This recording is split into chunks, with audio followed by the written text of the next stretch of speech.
it's Kiel Andres here and welcome to my channel. For today's video, we are taking you to Kota Kinabalu for 4 days. Of course, we will be sharing with you our itinerary and the cost breakdown of this trip. So I hope you enjoy!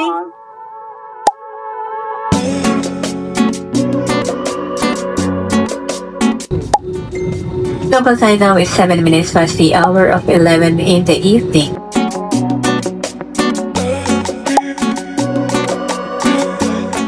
Kakalabas lang namin sa arrivals area and meron na agad kaming nakitang ATM. So, try natin mag-withdraw dito. Guys, tapos na kami mag-withdraw sa ATM and tip ko lang sa inyo, kapag nag-withdraw kayo sa ATM ng ibang bansa, lagi niyong pipiliin yung without conversion rate nila. Kapag kasi yung bank nila yung nag-convert, mas mahal. For example, nag-withdraw kami ng 400 MYR dito. Kapag ang bank nila yung nag-convert, ang equivalent ng 400 MYR is 5,900 pesos. Pero kapag kasi GCash yung magko-convert, it's only gonna be 5,500 pesos. So, ayun lang, para makamura kayo. Now, on the way kami sa pick-up point ng Grab. And then, magbubook na kami ng aming ride papunta sa hotel. So medyo mahaba-habang lakaran papunta dun sa pick-up point ng Grab. Pero hindi naman siya mahirap hanapin. Meron ding instruction sa Grab app kung saan yung pick-up point nila. Tapos ipapakita ko din sa inyo yung itsura ng pick-up point. Basta hanapin nyo lang yung pillar number 5. Dito ang pick-up point ng mga Grab. Andito na tayo guys sa hotel.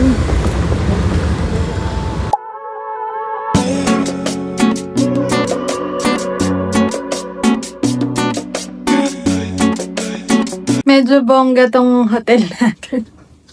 In fairness, alam niyo sobrang bongga ng hotel pero mura lang namin siya nakuha through Agoda. And hindi kami masyadong nagtipid kasi this is an anniversary trip. So, hindi kami masyadong bougie talaga sa mga hotel. Pero ngayon, go! Hindi ko ang ganda talaga.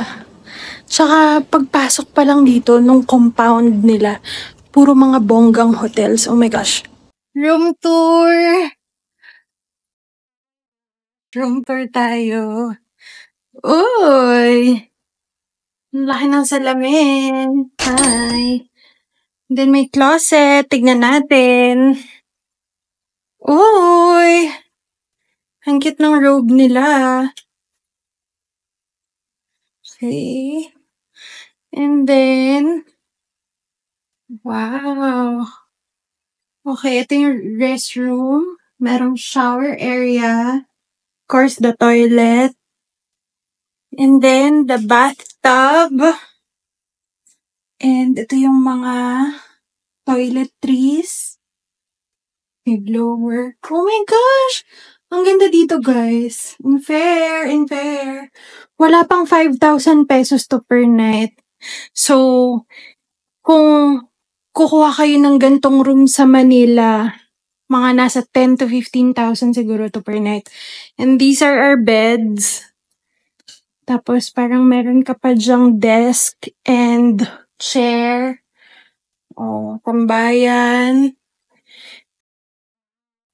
Tignan natin kung anong view natin tomorrow. Kapag ka maliwanag na. But for now, that's it. Ang ganda, in fairness.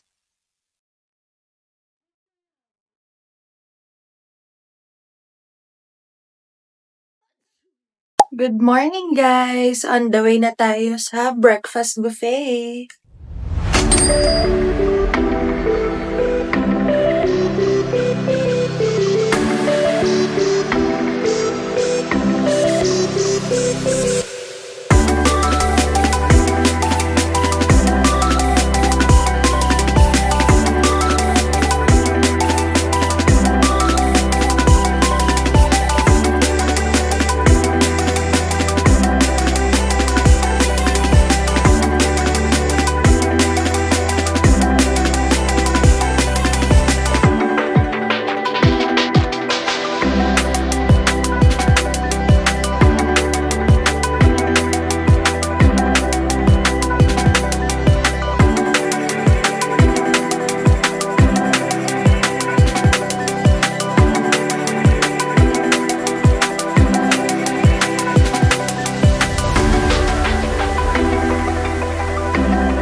Hey guys, so after naming mag-breakfast buffet kanina, we are now heading to the pool. Ayan guys, as you can see, may beach access tong hotel namin. Wow! Diba? Ang bongga! Actually, ang balak namin today is mag-chill lang dito sa hotel. I-maximize ang mga facilities ng hotel, and then tomorrow pa tayo mag-island hopping. So, very chill lang tong trip na to.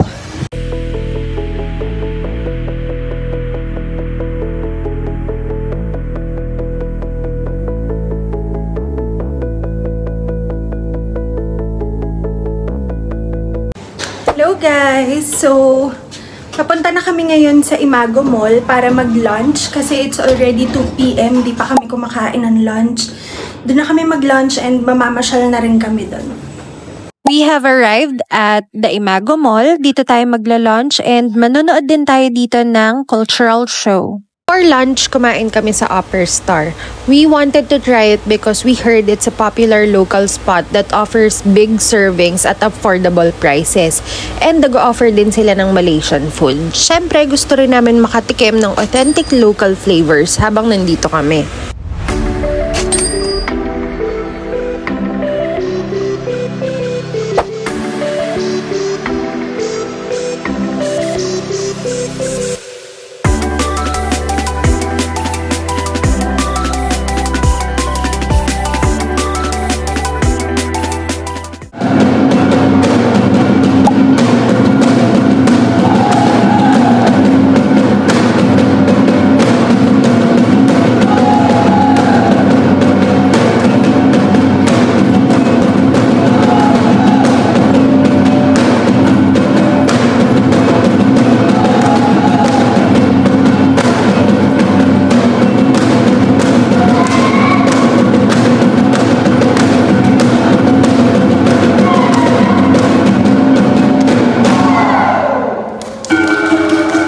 Now guys, we are on our way sa pinakasikat na beach dito sa Kota Kinabalu, which is Tanjung Aru Beach. Sabi nila isa raw to sa best spots para sa sunset. Kaya let's go! We went to see the sunset guys. Sana may maabutan tayong sunset kahit umuulan. Kasi super ganda daw talaga ng sunset dito sa Kota Kinabalu. So, hanap tayo ng spot ng matatambayan natin. Medyo maaga pa naman eh. Kasi sabi sa weather app, 6:30 sa sunset. Pero 4:30 pa lang naman. So maaga pa. May nakita kaming mga nagbebenta ng shake, so bumili kami for 10 ringgit. Tapos na-realize namin na 130 pesos pala to. Kalasa ng mangga nila yung mangga ng Thailand. Biglang lumakas yung ulan. Kanina medyo maliwanag pa eh. Sana may maabutan tayong sunset. Pero marami ding nag-aabang. Nandun sila. Nandito kami sa walang tao. By the way, itong tinatambayan namin na may payong and tables, ganyan. May renta siya na 10 ringgit. Time check, 5 PM. Pansin namin, lahat ng trip namin this year nagsimula sa Bali. Inulan kami sa Bali. After namin mag-Bali, nag-CDO kami din kami. Tsaka Bukidnon, inulan din kami doon. After that, nag-Korea kami. Inulan din kami. Tapos, ngayon na naman, dito sa Kota Kinabalu, umuulan. So, hopeful pa rin naman kami kahit umuulan na mapanood namin yung sunset.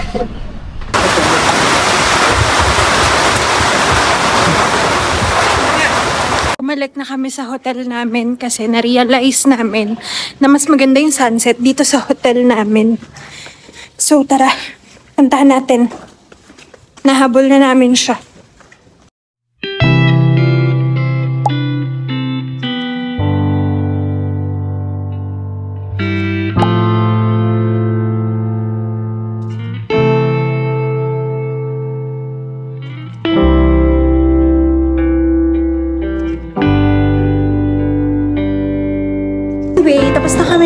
sunset watching and ngayon mag-gym kami.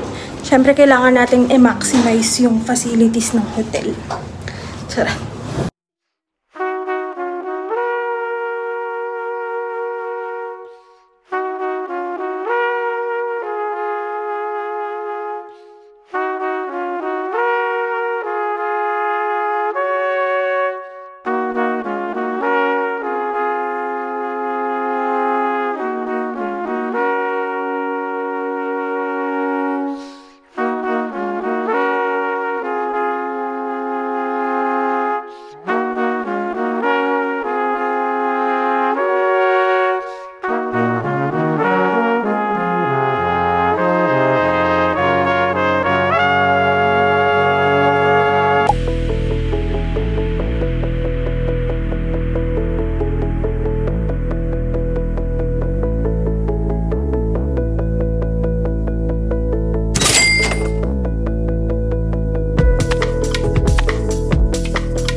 Good morning guys! It's our day 2 here in Coto Kinabalu and today mag-island hopping tayo. So we book a grab car going to Jesselton Port. Super mura lang talaga ng grab dito guys and yun lang din naman yung mode of transportation. Wala pang 100 pesos tong ride namin. Nakarating na tayo sa port. Dito na tayo. Okay, pasok na tayo. Bili na tayong ticket. So, dito bibili ng tickets kapag on the day or kapag nag-walk-in kayo. Yung dito naman, para sa kinabukasan pa. So, kung today kayo aalis, agad-agad, dito kayo bibili. So guys, I think ang kukunin namin is yung 3 islands lang. Para hindi tayo masyadong nagmamadali. So since 7 AM pa lang and 8:30 daw aalis yung boat, maghahanap muna kami ng pagbe-breakfastan namin. Higahin. Tapos? Eat here. Eat here.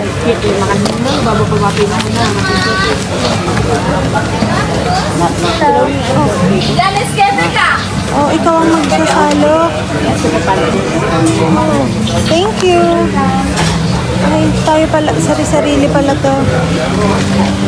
Kaya pala. Oo. Ito mag-e-egg ako. What's this? What's this? Panina. What's this? Squid. Squid. Okay. Thank you. Okay na. Okay. Ay, ayun ako.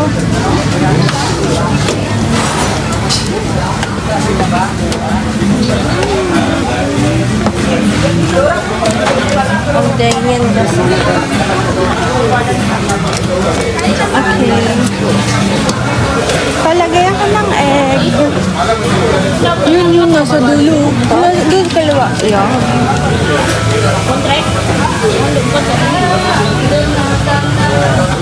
Ay, meron sila nung ano, yung parang kaldereta nila.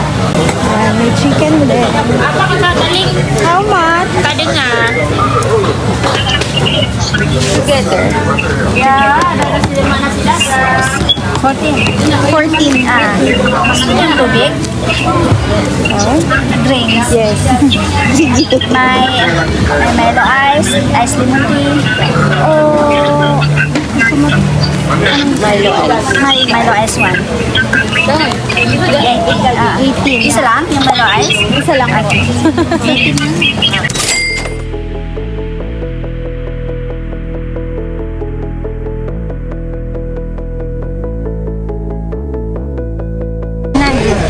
Sobrang sarap.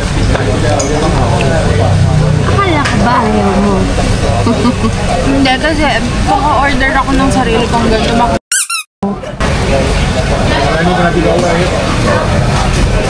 Ang sarap.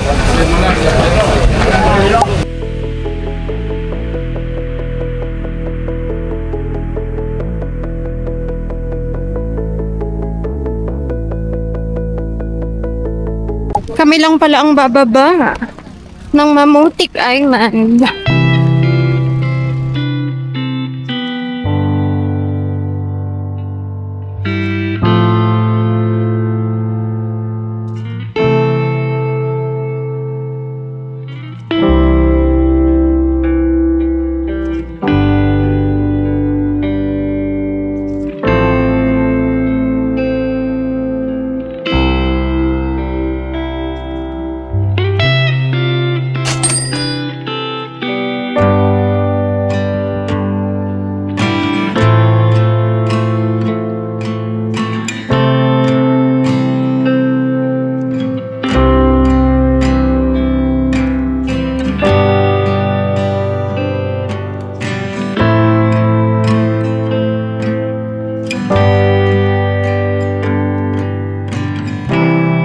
Kami lang ang tao dito sa Mamutik Island. Lahat sila diretso sa Manukan Island. So, ayan, yung tao dyan.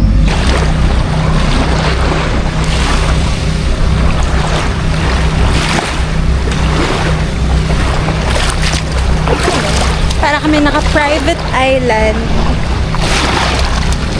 Welcome to Kota Kinabalu!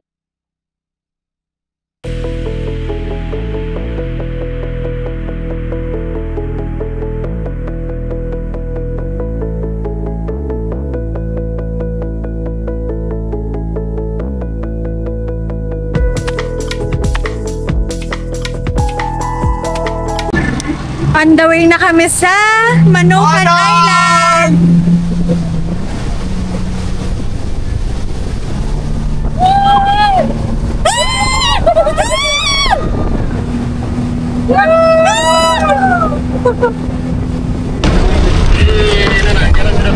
Thank you. Yan na. Tiket. Tiket. Malaysia kan? Mana mana? Where are you from? Philippines. Oh, Philippines. Kita ada pergi terang awal punya. Tali asal tali. 3 orang. Okay. Sapi. 1 o'clock. 1 o'clock. 1 o'clock. Parang mas okay dito sa Manukan Island. Yan. May mga nagbi-beach bomb doon. Is parang parang mas maraming nag-swimming dito. Dito sa Manukan Island, mas maraming bilihan ng food. Mas maraming tindahan. Doon kasi sa Mamutik parang wala eh. Yan. Mas marami kang mapagbibilhan dito. Sobrang tahimik dito, guys. Pati waves, hindi mo maririnig. Ang tahimik. Ang peaceful, ang sarap mag-relax.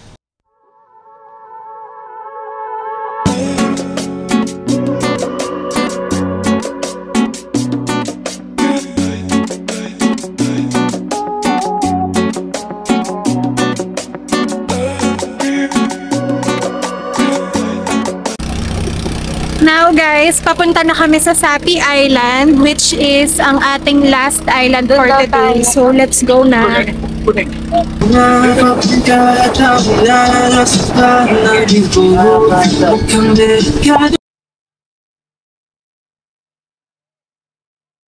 Labi, nagkakagat sila. Yung mga fish? Ha? Ulak po nila. Sila kain na ulak. Ayoko na. Hindi na ako magsiswimming. Halika na magsiswimming. Ayoko magsiswimming. Ang init. Okay na? Parang tanga. Okay, bye-bye.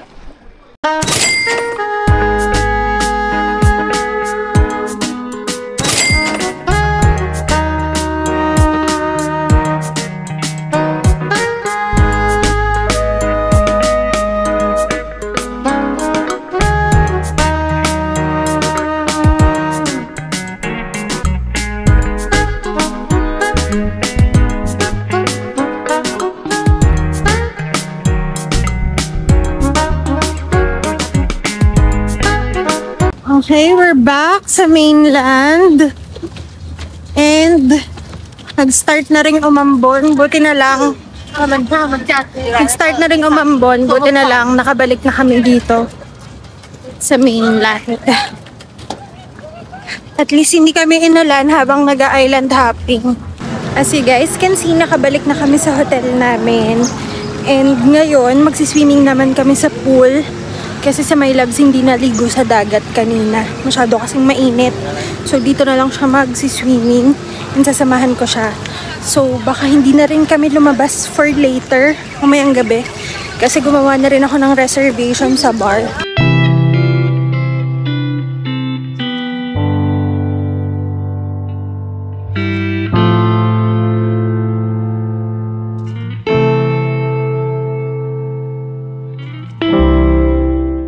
Hello guys! Nakapag-freshen up na kami.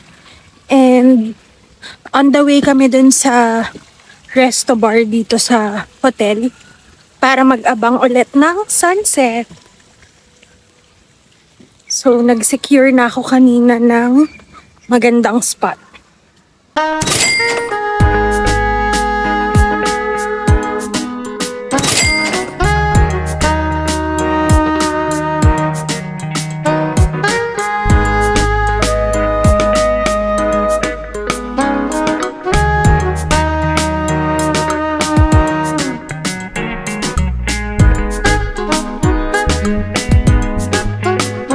Hey guys, day 3 na natin dito sa Kota Kinabalu. And ngayon, ang gagawin naman natin today is magsi-city tour tayo. Ito ang first agenda of the day. Yifeng Laksa. Iba daw ang laksa nila dito guys. Guys, ito yung pila oh.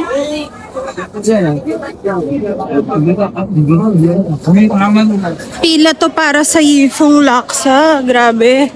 Sobrang blockbuster. Dito tayo sa dulo. Wow. Ang sarap parehas ng order namin na clay pot, pati yung laksa. So kung pupunta kayo dito and marami kayo, mas okay kung magkakaiba kayo ng order para makapagtikim-tikiman kayo.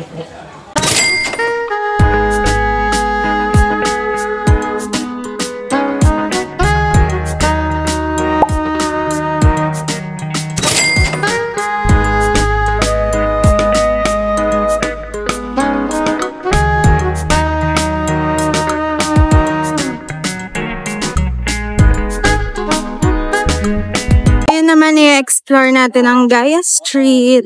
Dito lang din yung Yifeng Laksa, guys. Mas maraming mga paninda. Parang Tiangge. Street market. Ganyan.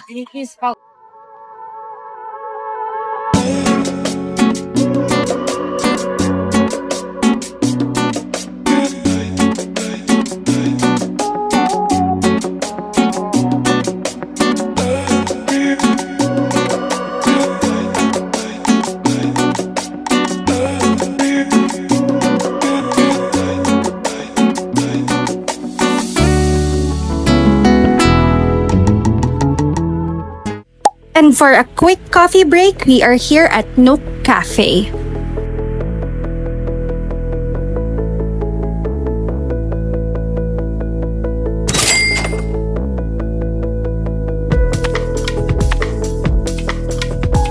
After namin sa Nook Cafe, nandito kami sa Surya Sabha Mall area. Kasi sa labas ng mall, maraming mga wall art and mga murals. So magpipicture muna kami dito for a quick second lang, then pupunta na kami sa loob ng mall.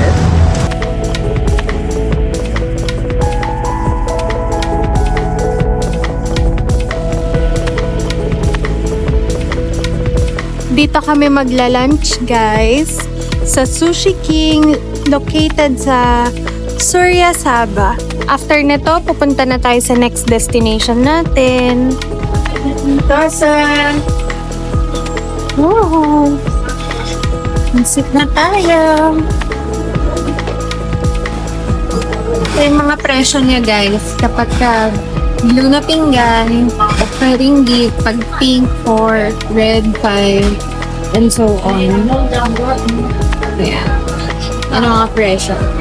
Kukuha-kuha lang kayo dyan.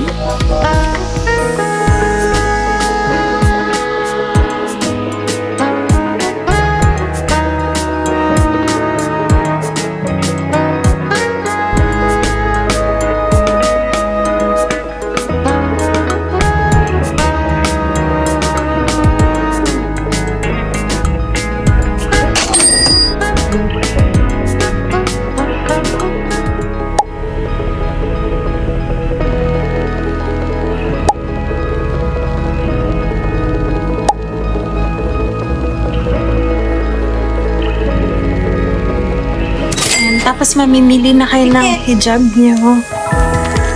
Kita nila yung ticket mo. What color? Depende sa Size. size. Orange. Okay na lang din. Ito.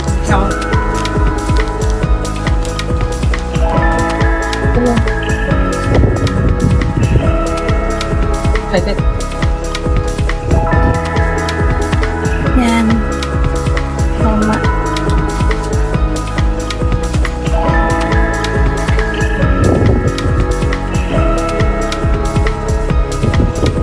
Ay, sinusuot na lang.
Ang sabi ng guide, beyond this point, yung mga may red line, hindi na pwedeng pumasok.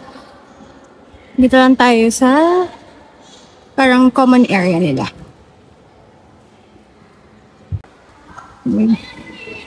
Meron din silang shops dito sa may common area nila bago pumasok sa mismong prayer room.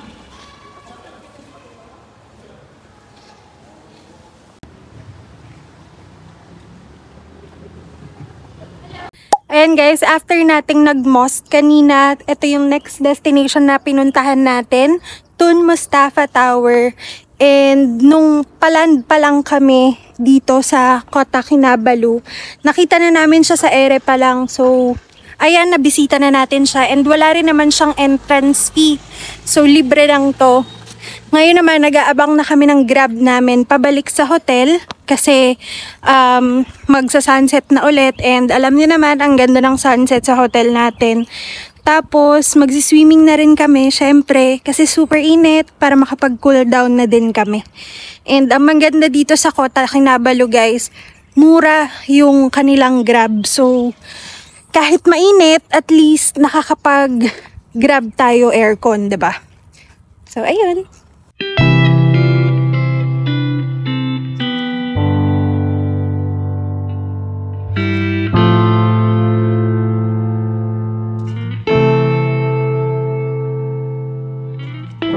Good evening guys! Nakapag-freshen up na kami, nakapag-banlaw na ang mga person.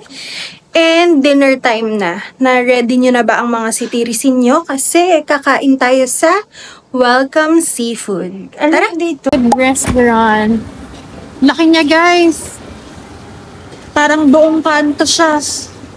Kaya ganda. Ito menu nila guys. Post nyo na lang.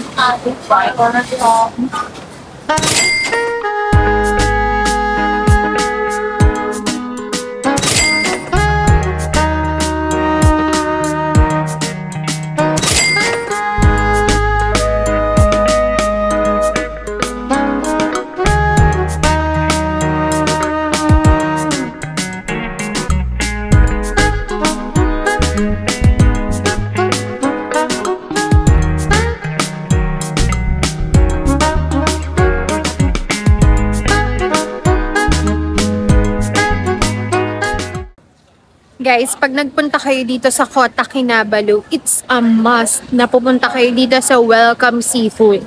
Kailangan yung kumain dito kasi sobrang mura.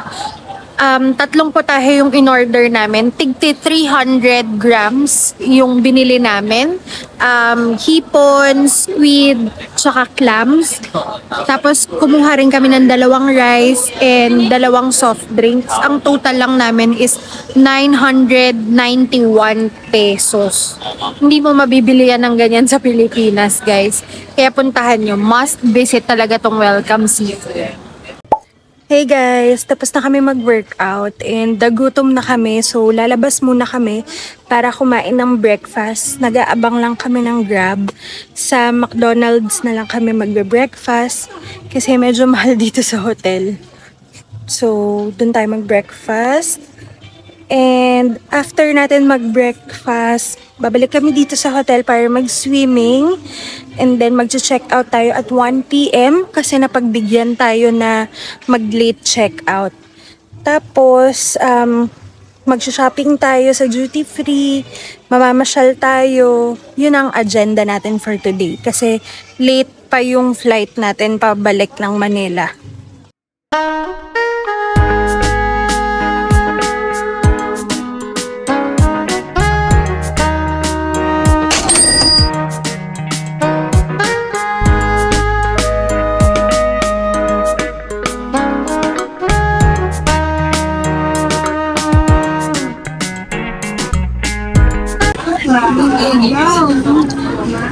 Hindi ba paborito mo? Iwalo mo muna.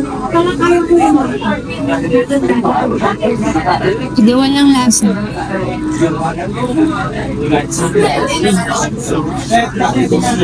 Tikim. Sobrang sarap ng McDo nila dito, guys. Ang sarap. Hello guys! So, on the way kami ngayon sa Jesselton Duty Free and nakapag-check out na rin kami sa hotel namin. Since late in the evening pa yung flight natin, babalik kami ng hotel mga 8 PM na. So, today, maglilibot tayo sa mga malls. Titignan natin kung may mabibili tayo. Tapos, maganda dito. Yes, pupunta tayo dyan later. Ito yung, waterfront. Yeah. By the way, itong nakikita niyong background natin is the waterfront and dyan tayo magsa-sunset mamaya. Andito na tayo sa Jesselton Duty Free Mall and most of the items here are on sale. And then on top of that, meron din silang ino-offer na 5% tax refund for tourists. And guys, nandito na tayo ulit sa Jesselton Point. Dito tayo magla-lunch. Let's go! Yan, familiar na kayo dyan kasi dito tayo sumakay nung nag-island hopping tayo.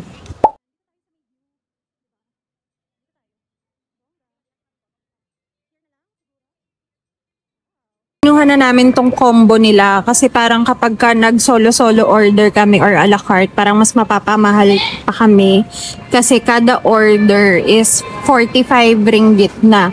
Ito, ang dami ng kasama. 1, 2, 3, 4, 5. 5 ulam, guys. May dessert pa. Tas may kanin na. 88 ringgit lang. So, parang lalabas lang na 44 ringgit per person. Diba? So, eto na. Okay na to.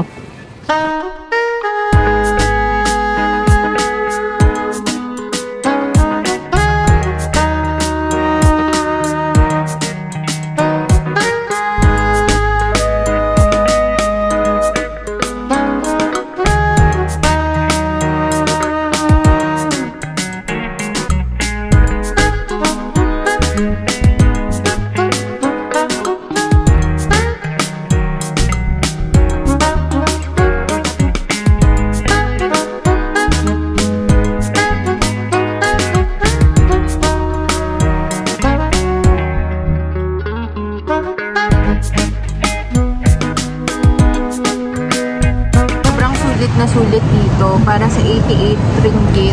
Perfect na. Kaya try nyo din dito. Highly recommend ko din siya. Actually, lahat naman ng nakainan namin mura lang except sa mga nakain namin sa hotel. Yun yung medyo mahal talagang nakainan namin. Pero outside the hotel, lahat mura. And lahat sulit. Sobrang busog, sobrang sarap. Pumunta rin kami sa Todak Waterfront, isa sa mga iconic sunset spot dito sa Kota Kinabalu. And maraming nagpupunta ditong lokal at mga turista para mag-unwind, para din manood ng sunset at of course para kumain.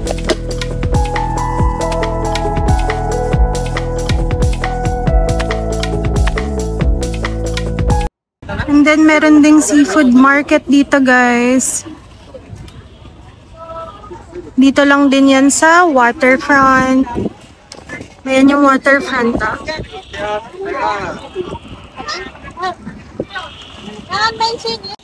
Hey guys, so kahit nakapag-check out na kami dito sa hotel kanina pang 1 PM, nag-shower pa rin kami sa may pool area. Meron kasing changing room doon na may shower.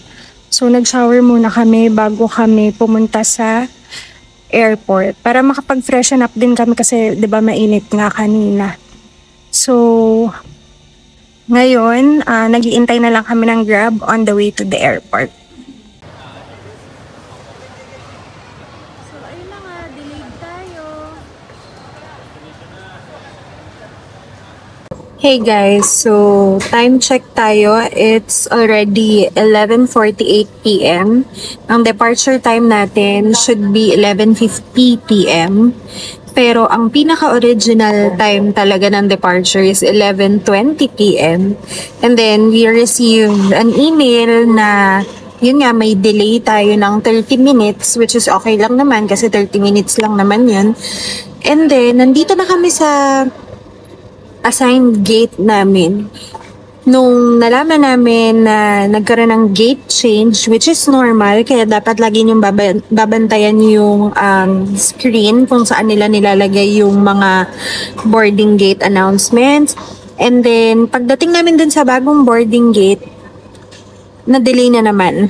So, hindi na 11:50 ang ating departure, kung hindi 2 AM. So, good thing wala tayong pasok bukas sa work. So, hindi apektado yung trabaho natin. Isa pang hudyat na delayed ang flight kapag may paayuda ng pagkain.